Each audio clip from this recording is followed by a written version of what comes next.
Assalomu alaykum.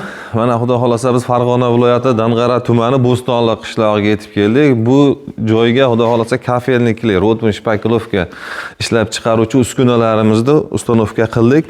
Bundan oldingi videoda qo'ygandik. Bu yerda tok, svet 3 faza yo'q edi. Shuning uchun topshira olmay ketgan edik. Xudo xolasa mana ustakalarimiz kelib toklarni ulashibdi. Xudo xolasa yurg'izdirib, chiroyli qilib egalariga topshiryapmiz. Bu apparatimizda komplektatsiyalariga vibra elak, qumni elash uchun, bolalar tepaga ko'tarmaslik uchun shinik qo'yilgan atdenni zapravka qilish uchun bu apparatimiz meshalkamiz bo'ladi. O'sha so'ygan mahsulotlarimizni aralashtirib tayyorlab berishga. Hali bularda endi o'zi qum mahsulotlari yetib kelgan yo'q ekan. Bu apparatimiz o'zini maxsus shitlari ustanovka qilingan, 3 faza elektronik.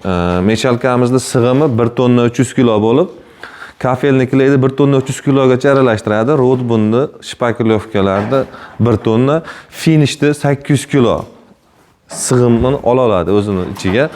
Bu apparatimizda tagida o'zini maxsus qoplaydigan fasovkasi ham o'ziga joylangan. Fasovkasini endi bu yerda sharoit uncha qilinmagan, oldiga chiqarib qo'yganmiz qoplash uchun. Oldidan qoplanadi. Bu yoqda mana fasovkamizni mana bundan o'taman men.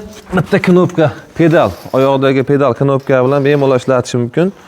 Mana shu pedal knopkani oyoq tagiga qo'yiladi. Bosganda o'zi avtomatik qoplashga chiqazadi. O'zining maxsus qoplari bor.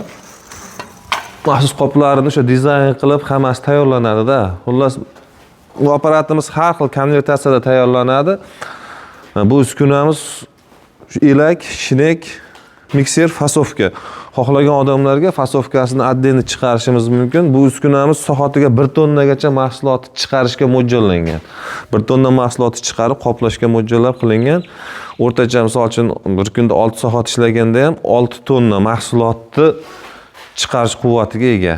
Kimga mana shunaqangi uskunalar kerak bo'lsa, bemalol ekran tagida raqam qoldiramiz, murojaat qilishlaringiz mumkin.